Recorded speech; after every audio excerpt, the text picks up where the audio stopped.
Very I want to dangerous. talk about women and men because I think this is important. Like one of the demographics that Trump leaned on is men.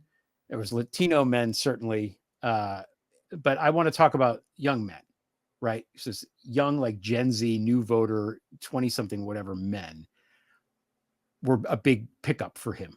And I think that, and we've talked about this a little bit before on the show, I believe that there is, the gender roles and the balance of what it means to be a man and what it means to be a woman has shifted so much in such a short period of time historically, which is good.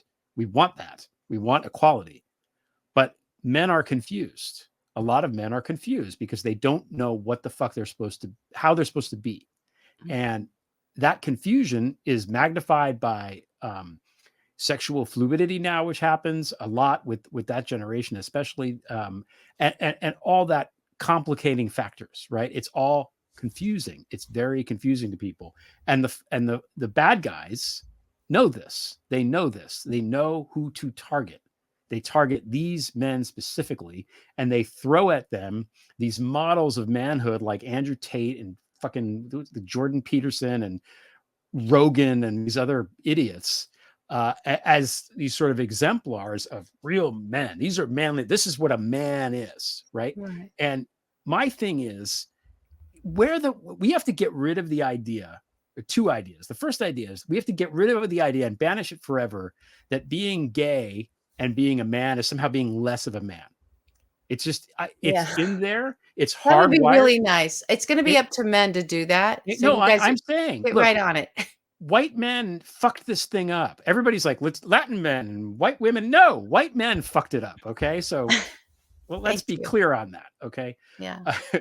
Let's be clear on that. But Biden would say, but like, it doesn't even make any sense. Like if you want to be manly and you want to be with men and you like men, wouldn't being gay make you more manly? Because you're not with women at all? Like it doesn't even make any sense. It's stupid. And like the Greeks weren't like that. Alexander the Great was bi. He was fine. The Romans were all like that. They were mighty warriors. Two of the three best generals we've ever had in the history of time were gay men, and yet we have this like weird fake perspective about it that it's so damaging. And if you look at, 3/4 of these Republicans who are being compromised, I think that's why they're being compromised. And if we just come to terms with it and take it, look at it for what it really is and stop being stupid about it, it would solve a lot of the problems, I think. The other thing is that, being a man doesn't mean that you have to therefore that the woman has to be submissive to you in any way. That's stupid too. I don't think it ever, there were roles like men did this and women did whatever, but the idea that this kind of, ISIS idea, that we have to have a hair, all this shit, it doesn't work that way. And if you wrap your definition of masculinity around those two things, you're going to be disappointed because, you may be attracted to men and not want to admit it, or women aren't going to fucking like you. So either way, you're screwed, and it's just the thing that's going to be, it's not going to work out for you. And I feel like the Tim Walz thing was interesting because Tim Walz is, thrown out as a different kind of masculine, which he is. He's definitely a different type of masculine, positive energy, but he's also not.